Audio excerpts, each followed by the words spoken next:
Speaking of rock stars, welcome everybody. How are you all this afternoon? Look at all these smiling faces in there. I'm imagining them smiling, Aaron. Oh, James, that's impressive. No, Wait a second. That's worth a quick screen share before you now then take over everything. Look at that, mate, everybody. That's the attitude we want to go into an afternoon session with. I've coming into this with an after lunch attitude. I'm from Albury anyway, so I tend to speak slower. That's not a reflection on Albury. That's just a reflection on me. That's how one of my old bosses used to introduce me. He's Ben. He's from Albury, and then everyone sort of go, okay. I'm like, what's that supposed to mean? But anyway, that's that's how we're it. For everyone who's joining us live, amazing. Thank you for being able to take time out of a work day if you're not on school holidays and actively doing stuff. That's it. Don't worry. You can watch and rewatch us to your heart's content. And if you really just can't wait for the recordings to come out because you miss us that much, I'm going to pop in the link to our live stream show. Oh, how good. How good. Thank you, Aaron. Aaron Raithke, everybody. Round of applause. Give us some claps in the chat. Best moderator. Feels so good having Aaron run the show for me. Before we kick off, I will take my camera offline for you, Ben, so it's just you at center stage, and I will just pipe up if I just need to briefly break your flow for a pressing question. If you wouldn't mind, everyone, do try to just throw something into the main chat, and then I will keep a keen eye on it. Thank you very much. Camera off. Right. Aaron Raithke, everybody. What a champion. As you all are for coming in and joining in on this session. My name is Ben. I'm a photography teacher, basically, who's been taking photography with him through his weird and wacky career, and it's been paying off pretty well for me. So I've been able to use it and so far get some pretty good reviews. So I get not everyone's going to want to be a traditional photographer, and I guess we're here with a group of educators. So you've kind of picked your job, but if you can bring that little bit of creativity to everything you do, and bring that talent with you, you'll have plenty of opportunities to show it off in your teaching practice. Yeah. So yes, and look, please throw a bunch of things in the chat. My thing is today I'm going to run through a couple of things. I'm going to try and pace it fairly gently. So if we do get lost, just yell out. Aaron will let me know, and we can go back. We're not tackling heaps, but hopefully it will be worthwhile. All right, so I'm gonna push some buttons here, and I'm going to keep my slide deck in the editing mode. We're all going to be using Adobe Express a lot more, so I think it's worthwhile seeing it this way. This is the back end. I'd rather you sort of see behind the curtain than, confuse me for a polished presenter or anything like that. So I'm going to click here over onto my second slide, and this is going to give you a bit of an indication of who I am. This is me growing up at the newspaper. These photos are by Mark, who came to my photography class and then ended up being a colleague. And the thing about working at a newspaper is everyone treats you with a lot of respect, and it's a serious profession, as you can see here at the footy final here.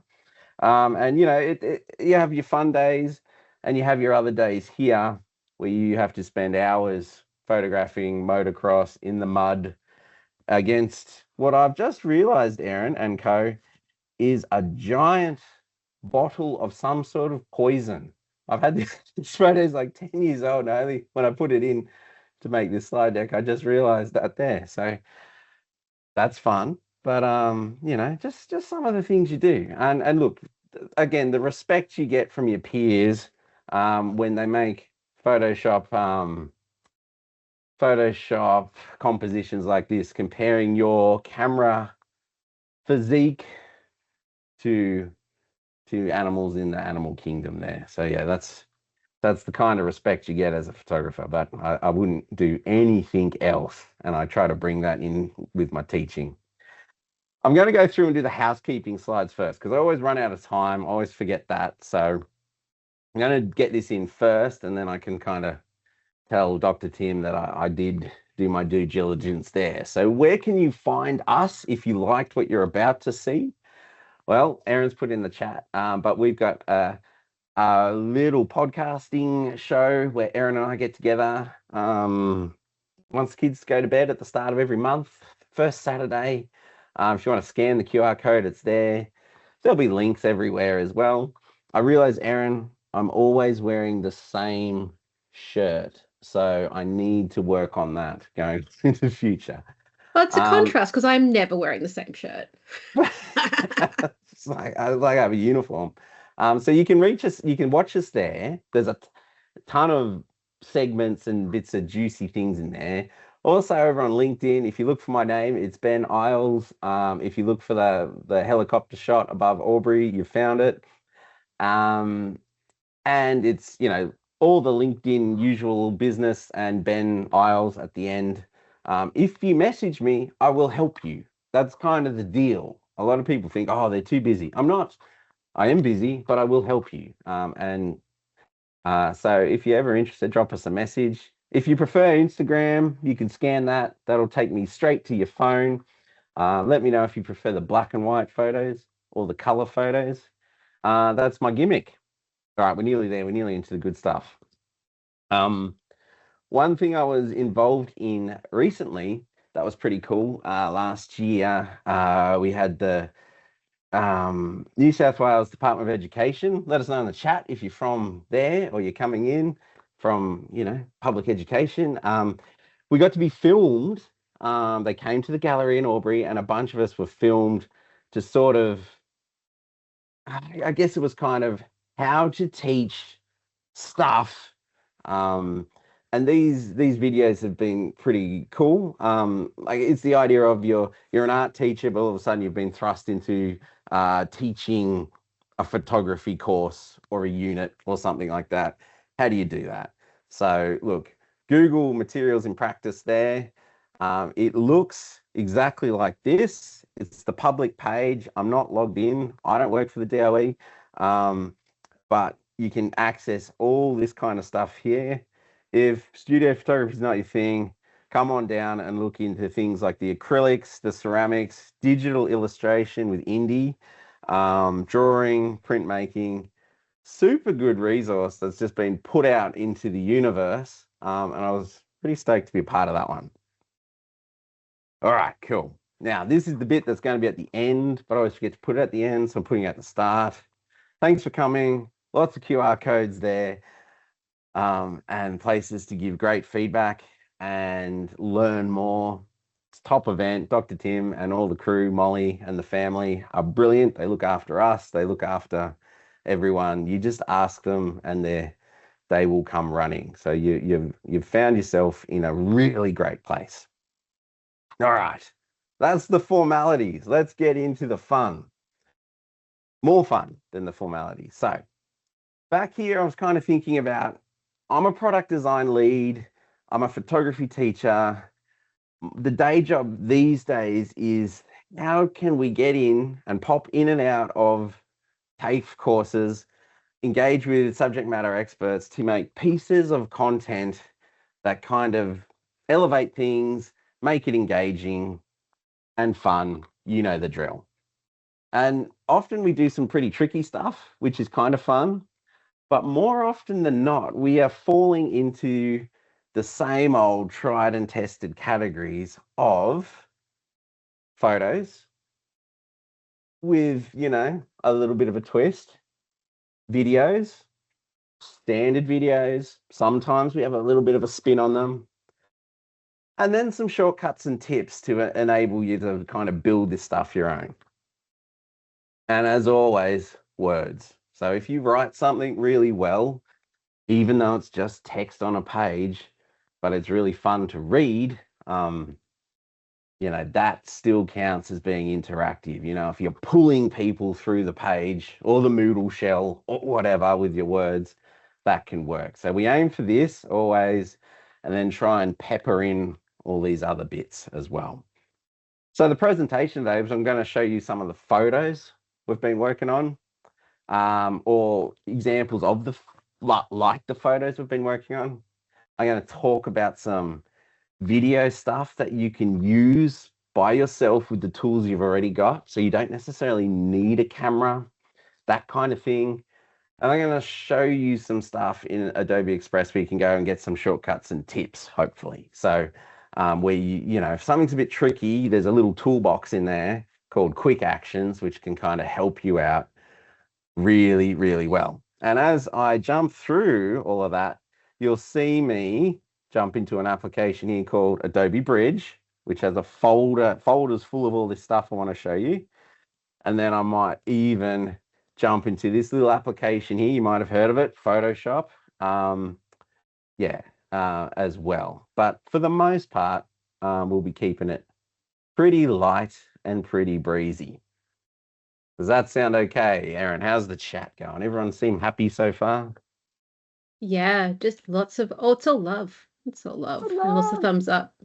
Oh, So, love it. Continue, my friend. I will. All right. So first things first, I'm going to talk about photos, but I'm going to talk about 360 photos. Now, don't walk out. They're not too tricky.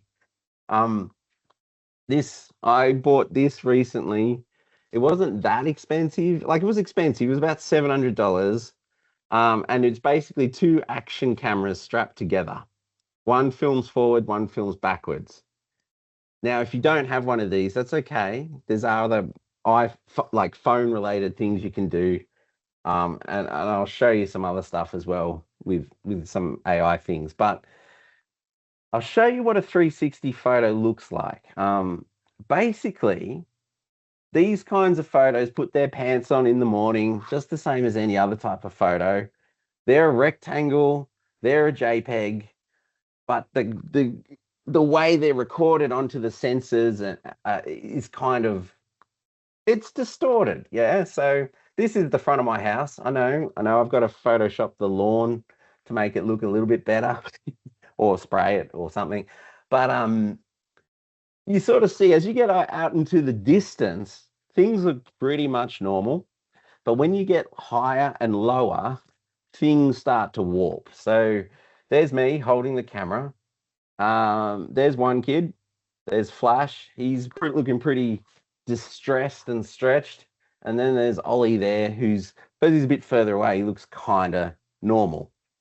Now, this can be we're finding these images really powerful to orientate people in a scene. And you can do that in various ways. Obviously via distance, you can put them into a little player. I'll show you what that looks like in a minute, but this is the front of my house. This is inside the wet lab and the dry lab, the lab basically of the local camera store here. And you can see it's really stretched out. Look at that fluorescent light. That light is fun. Yeah, but it will make sense in it later on. These capture everything and they give you a chance to not only interact with the scene, kind of like you were there, but, you know, so there's those two things at play. So if I jump back to my browser, I've loaded up a couple of these. So this is that basketball one you saw a minute ago of the driveway. And these 360 image viewers, you can find them everywhere. They're a dime a dozen. If you upload them onto Google, onto the map, you can get them. If you can't upload them or things like that, I found Pano pretty good. That's panoe.com/that. I'm sure Erin's already got it in the chat. Not on how fast Erin works. But now what we've got is a nice box where this scene, like all the distortion's gone. It's been mapped and wrapped, and we're now in a space where you can click and drag, and some viewers you can pinch and zoom, and you can interact with this space. So that's the front yard. This one here, this is the camera store, and to me, this is where it gets fun. Where was that fluorescent? Up there. So now it looks more or less the same. but now you can kind of get around the lab and you can sort of see, well, how does this work? So there's the photo printer over there. You can see how they've got the canvases stacked. You know what I mean? You can sort of see how a business operates and makes the most of this small space. Now, because it's a JPEG, I can take this into Photoshop and I could edit out this guy. I could change some things. If there's something I need to blur because of security or something like that, we can handle that. It's a JPEG. You can treat it like a photo. But we're finding great success with this style of photos, and they're not too much work to make. If you've got a camera that'll shoot them, great. If you've got an app on your phone that can compile them, awesome. You can usually find a free one. But I'll show you a few other things in a minute. Now, you can, yeah, there's lots of ways. If you're using an LMS like Moodle or something like that, they'll probably just ingest them straight away. Sometimes you have to use H5P to get them in there. You'll get them in there if you need help with that, but let me know. Yeah, they will get in there. And these are ones that have been fit for purpose, shot for the camera, and they've gone in really nicely. Now, if you don't have a 360 camera and you're not that confident about making them, you may have heard about this application during the day today. I don't know if you've heard of it. Adobe Firefly, AI generator, can make some images. This can get you out of trouble in a pinch. And what I basically said is I went to firefly.adobe.com. You'll be able to do this in various places in the Adobe system. So if you like to generate your photos in Photoshop, we can do that. If you like to do them from Express, you can do that as well. They're all borrowing from the same engine under the hood. But what I asked it to make me was a 360 image of a professional kitchen while chefs are cooking, okay? And then I changed the prompt a bit later on. So first it gave me these ones, which were okay. But one of the problems you have with 360 images is they like them to be, if you remember back to my ones in Bridge, they were long, much longer than they were taller. And you do a tiny bit of research on 360 images and they say if you can shoot them to be twice as wide as they are tall, even if you don't do it with a 360 camera, you'll probably go okay. So let's jump back in there and we'll swap back over. So I did the first run through, they looked okay. And then to get it a bit longer than it was taller, I said, run it in widescreen. And then we ended up with these images, which, you know, they probably still need to be a little bit wider, but we could generatively expand that. We could set up the template properly in Photoshop and generate to size. We could do that in Express too, by the way, but we could fit that in. But this is how these turned out. Let me just show you when I chucked these in. So this is the one of the chefs. And it's not bad. I don't dislike it that much. It's kind of cool.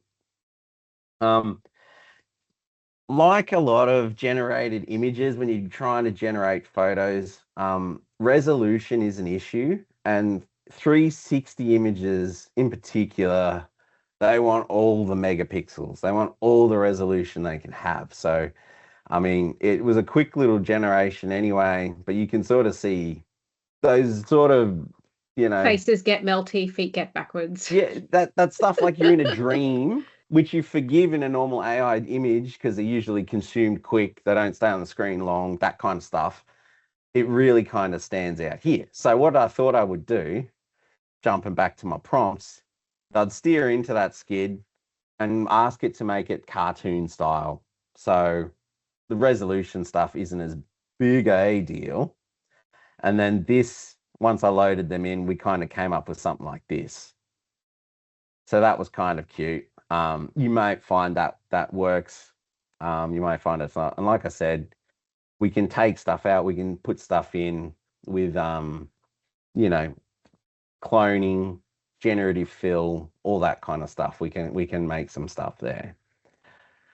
There's an example of the panorama file there. Like that's the viewer, you drop your photo in, it loads it, it cooks it, it makes it go. If you want to go further into editing your photos and things like that, you can use Photoshop, or you can use something like this to drop text in and things like that as well. The text is tricky because you've got to be able to see it, and then it's got to warp itself out to the image. So I wouldn't recommend putting text in it in Express or Photoshop, but this is a pretty good tool if you want to get that cooking.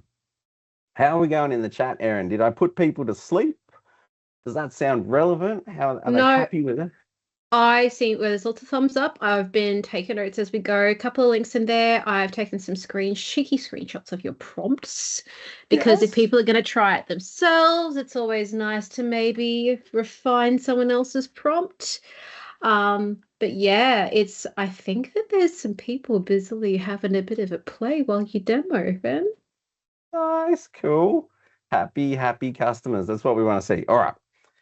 Let's jump into I might talk a little bit more about some photo things. What I'm going to do here is I'm just going to jump into and I'm going to create a new slide and I'm going to grab a photo. I'm just going out to media and I'm just going to look for photos and I'm going to look for, oh, here we are. So this is a cool little photo. I had to play with that. So I clicked on that, it brought it into the canvas. Now this is just a stock image. And to me, this is about, as teachers, we often take photos, but then it's about getting around to figuring out how to use them. Can I use them? Da-na-na. And that's when they kind of usually sit on the memory card or they sit in that folder on Teams you were going to get to, but you never got to. So, and it's little things like you take a photo of something good, but then you might need to blur a computer screen, or for whatever reason, there might be a face or something that you can't chase down or something like that. So I thought, I get this photo in here. It looks pretty good anyway, but you can tell once you click on a photo, it becomes like this contextual menu pops up. It's like the properties panel in Photoshop. And there's a lot of things that you can do with it straight away. So we could go to the adjust button and we could, maybe if we want to make it a black and white, we could drop the saturation. We've got some tools in here we can work with. It's not Lightroom, it's not Photoshop, but we do have plenty to play with. All right, so what I want to do is I want to use this photo here, but I want to protect this person's identity. That's the scenario. Let's go with it. So I'm going to take this photo, I'm going to right click it, I'm going to duplicate it. It's going to jump a little bit, but if I kind of bring it back to where it was, I think we're pretty much lined up there. That'll be all right. Now, just to be really prescriptive on this one, I'm going to click the bottom layer. I'm going to hit the opacity button and I'm going to turn the opacity all the way down to make that bottom layer invisible. That'll just make it easy for our brains because it's the afternoon and we all need that. So that's good. That's looking sharp. I'm going to click back onto this top layer, select it. I'm going to look for a button here. And the button I'm looking for is erase. Now you can think of it as erase. You can also think of it as a select button. I kind of treat it like as a bit of a hack. So if I'm going to select this, it's going to give me an eraser, circular. And as I click and drag, it's going to erase things. Now there's a couple of ways we could do this. We could do it as a quick selection. So it's going to try and look for edges and contrast and things like that. That can work. I'm going to reset that. I'm going to go back in again and I'm going to use the brush, the old circle brush. And because I'm old school and the brush is good, you can have a soft edge brush. Let's have a look at that. That looks like that. You see how there's a nice transition and a feather between the middle of the stroke and the edge. I go Command Z on that, rewind that. Or you can have a hard edge too. So we can, and you can see that. So hard edges are kind of good for precise stuff. Soft edges are good for, if you're not wanting to be precise. And that's me pretty much. So I'm going to make my brush a little bit bigger. And I'm just going to softly erase this person's face. And you're thinking, Ben, that's protected the identity, but it's far from subtle. It's protect. Stay with me because of this little button here. This little button here flips whatever you've done. It should be bigger. It should be embossed with gold. It should be on the shirt of every Adobe's employee, because it means you can do a minimal amount of work and then flip it to get exactly what you want. So that face was what I was after all the time. I didn't want erasing everything out here would have been too much work. So I just erased exactly the opposite of what I wanted, inverted it. Life's good. All right, cool. So let's click done on that. And then from here, it's a pretty quick and easy thing. I'm going to go into adjust. I'm going to come down here to the blur tab. If something was a little bit out of focus, you could sharpen it. This one I want to knock out of focus, so I'm just going to blur that. There we go. That's kind of protected there. That's good. Let's bring it all together. Let's bring that bottom layer back. Let's hit the opacity.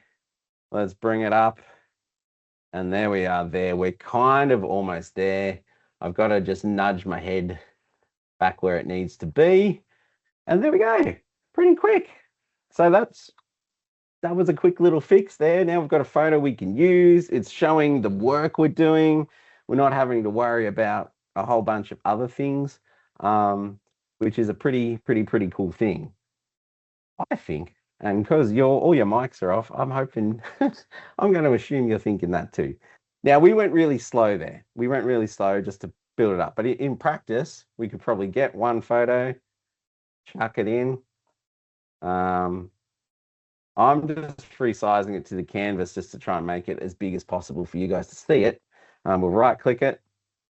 We will duplicate it. There we go. Whoop, duplicate it. There we go. Let's stack them up together. There we go. No, ooh, nice. Okay, cool. So we'll go on the top layer here. We know what's happening with the one underneath. I'm going to grab the erase tool. I'm going to paint here. I'm going to paint here. It's getting a bit of a ghostly effect there because I haven't just lined them up yet. That's all right. So I've got my 4 faces selected. I'm going to invert them. I'm going to trust that I've made that selection properly. Be a bit funny if I haven't, hey? And then I'm going to blur that. And then we're kind of pretty much there. Now I've just got to move them around a little bit, get them where I need to go. Probably should have spent a tiny bit more time on it because I'm, presenting for Adobe. But you get the idea. Does that sound helpful? Does that sound like something you can use there? Sandra says, great demo. Blurring faces has taken me ages in other tools. Yeah, I mean, yeah. And look, if you want the control and you want to do heaps, this all transfers to Photoshop. So this is your little baby layers panel. This here is your baby properties panel and adjustments panel. It's all going to scale up. So, we start teaching Photoshop here in Express, and then we graduate to Photoshop. Yeah, glad that helps. And this, like I said, we've been blurring faces here, but the example, well, now we've got this head on its own layer. We can do all sorts of things to it. So it doesn't have to be blurring it out. We could, for example, desaturate it. We're on our way to some sort of selective color kind of thing. There's a whole bunch of things we can talk about here. We could just add, maybe we bring the color back. That's kind of creeping me out a bit. We bring the color back there, but we could, we're on our way to just selectively brighten the face. We can do a whole bunch of things here. If we're still not happy with the, see that little ghosting we've introduced, we could probably come back in here and we could use the restore button. And if I remember which way to flip it, maybe I want to erase it this time. There we go. We can actually, we're now in the infancy of teaching people masking, as well as, a bunch of other cool things. So we can do a lot of nice little photo editing just by chucking something into Express. I grabbed mine out of the limitless stock library of photos and videos and audio, but you could have just whacked in your own photo and had a really nice time as well. Did you want me to play around with some more photo stuff? Is the appetite there to see a few little fixes in that Photoshop space? Because that's where I'm kind of going to head next, unless anyone says otherwise. One question, Marie says, Yeah. can you lock the layer so it doesn't move? Yes, you can, Marie. Yeah, that's it. Let me just jump back over here. So if we say we get this head exactly where we want it, we can give it a, we can right click it and lock it. There's also a keyboard shortcut. My right click sometimes fails. I'm going to give the page a refresh. That'll probably bring it back. Come on back. Come on. Everyone's watching. Dun, dun, dun. There we go. And if I right click on that, there we go. Let's choose that layer. Here it is. There's our head. Right click, and we can come down and we can, there's a couple of different locks. We can lock it. Now that layer is not going anywhere, which is good. We could also, we could get weird. Let's unlock it. We could lock it in a way that allows the image to be replaced too. So we could sort of template it and allow those sorts of areas. So maybe we could swap heads. Maybe we could have a, like similar to what Erin presented earlier. She had a TV set up with an empty rectangle for them to drag their video and photo into that specific area. There's some examples of that. I chucked an example in that I got inspired when you mentioned SD card graveyards, because I'm actually currently filing my SD card graveyard. And so I got a graveyard through the generator in Adobe Express. It spat out a graveyard. It had the perspective I wanted, found an SD card, and then I actually used the blur tool that you were just showing to actually create like a little bit of a depth of field effect. So the further you get away from the camera, it creates a bit of a blur effect. There's lots of different ways you can bake this particular cake. Hey, let me say this. Yeah, we've done stuff with here. We took a photo of this seagull. We put it into Express. We duplicated the layer. Okay, so now we've got two photos of two seagulls flying at the beach. I selected the seagull out of the top one and removed the background. One click, remove background. That gave me the freedom to then move that seagull wherever I wanted it. I could pop back down to the background layer and use generative fill to add in some cloud and some blue sky where the previous seagull was. And that gave me that freedom to put this bird wherever I wanted. All done in Express. Yeah, very easy, but it gets your brain right for when you're going into Photoshop and you're doing it, yeah, that way. All right, so I've got a folder here of a couple of problem photos, and I want to show you some things. Like if you know of Photoshop, but you're like, I'm not there yet. I don't have the time. There's some awesome little tools in Photoshop that can add camera raw. It's a filter in there where you can kind of create some things. But I've got a photo here of, this is one of those, it's an old photo.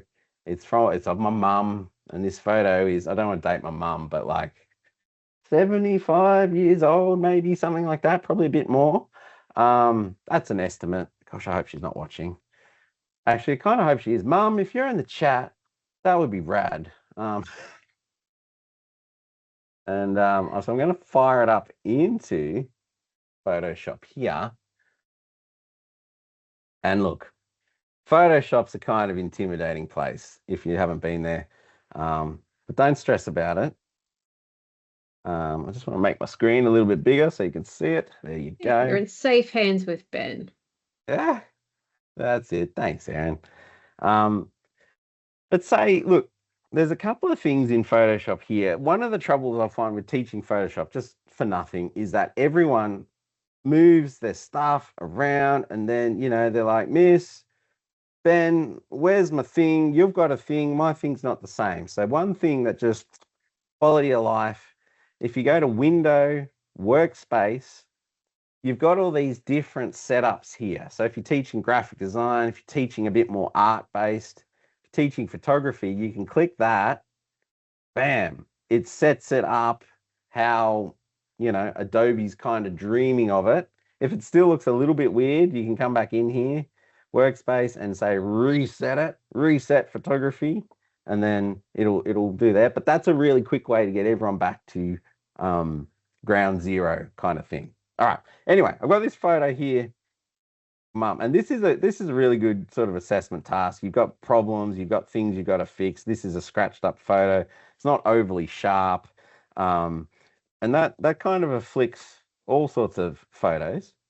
If we go into the filter menu and we look here for an option called neural filters, similar to like the filter gallery and all these other fun places, but neural filter has a whole bunch of cool stuff in here. And you may not be able to play along with this one because these are all little bits you need to download and add in. They're all free, but you just have to hit that button.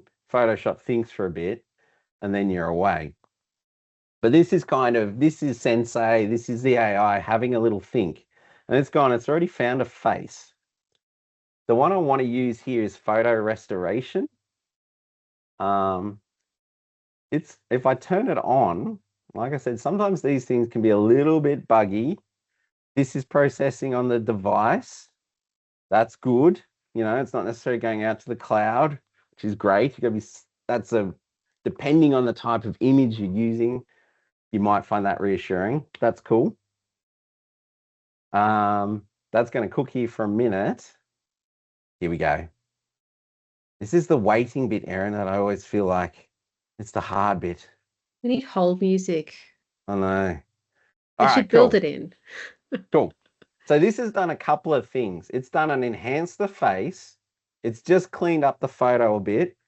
And then it's left the scratches because the scratch reduction, I'm sorry if that font's really small. That's my feedback to Adobe is make that bigger. I'm getting old.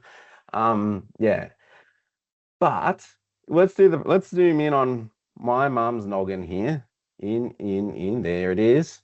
Now, let's do the before. And let's do the after. It's a pretty, I don't know, gosh only knows what it looks like on Teams, but hopefully you can see it is getting sharper. It looks good. And the magenta-ness of the photo, which is what happens is there's the chemicals degrade, essentially. It's been removed. So that's whether or not that's too heavy or not, but you see the sharpening of the features, awesome. You can back that off a little bit if you want, if you think it's a little bit too sharp. Also, if you've got scratches and imperfections and things like that, you can crank that up. It'll think again too. And the more you turn that up, the more those scratches will disappear as well. That's going to take 12 seconds to cook. Yeah, it might take a little bit longer. Yeah, anyway. I guess the takeaway is also the more you interfere, the more it might start confusing things and taking out details that you don't want it to take out. Totally. So yeah. I don't know about you, Ben, but when I'm playing with photos, I generally crank the filter to where I think I want it, and then I take it down by 50%. Absolutely, yes. Now, I'm going to cancel this one because you're like, yeah, Ben, that's cool, but not everyone wants to work on old photos. This is where, I don't know, is anyone from Adobe in the chat? Because I'm kind of using the tool wrong here. But let's have a look at this photo here. This is a photo I took in our class. And let me bring it down here. It's a raw photo, so we need to edit it a little bit. You know, normally you would make those changes. But the key thing I want you to look at here is that if we zoom into the face, you'll see that I've missed focus. How many photos have you got that you've missed focus? Now you could like put some grain on it and make it black and white and try and pass it off as art. Go for it. I've done that. Why not? And you can take it into Photoshop.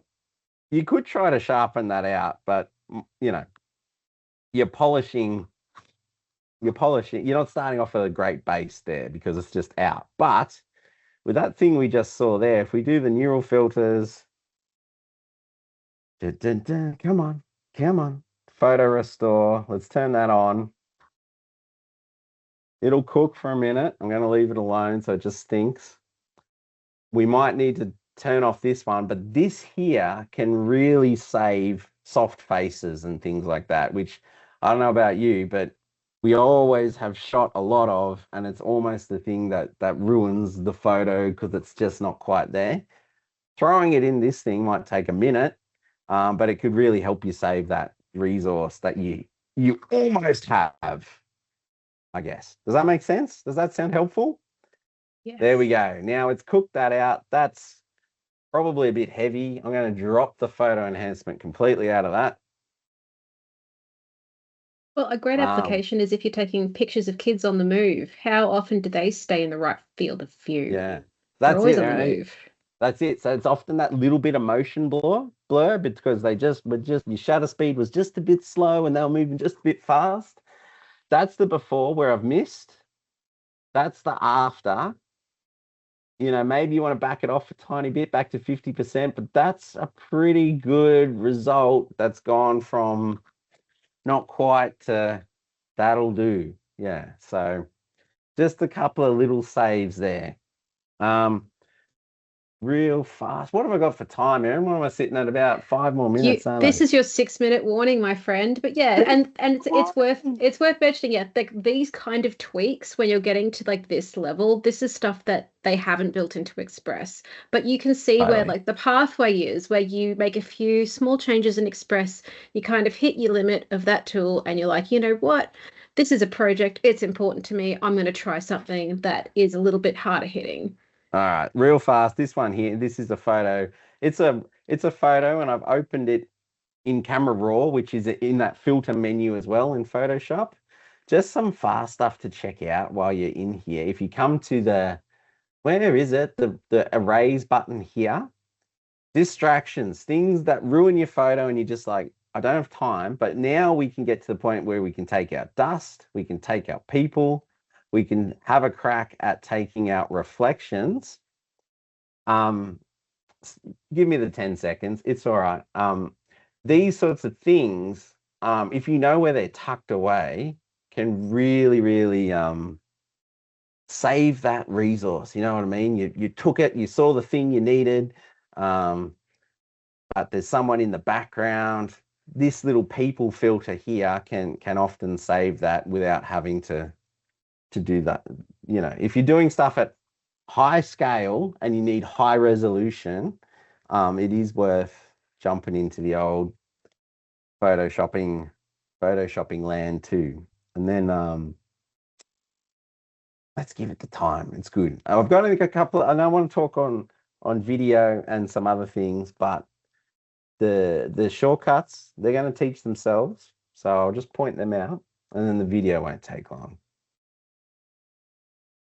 But look at that. Look how much it's sort of softened those reflections. So some of them are still there, and that's okay, because if you take everything away, sometimes it looks weird. But to just get that legibility back on the subject, that used to be a lot of work. And you'd probably bin the photo and you wouldn't share it with your learners, but now you can. So anyway, thanks for coming to my TED Talk. That's all right, cool.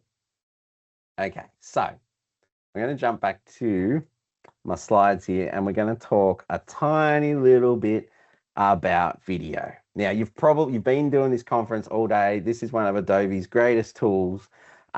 Make animated videos in minutes. Let me know in the chat if you've seen that. You hit create new. It takes you through to a tool here where you can record your voice or upload your voice. Choose a puppet. It'll cook for a minute, and then it will create a nice little video with the puppet, the character, doing all the heavy lifting for you. So if you don't feel like being on camera, but you want to make some instructions, there's probably someone in this massive, massive array of characters that reminds you of you. You can drop the background out. You can make it transparent, which means you can then layer it into other areas of post-production too. Super cool thing.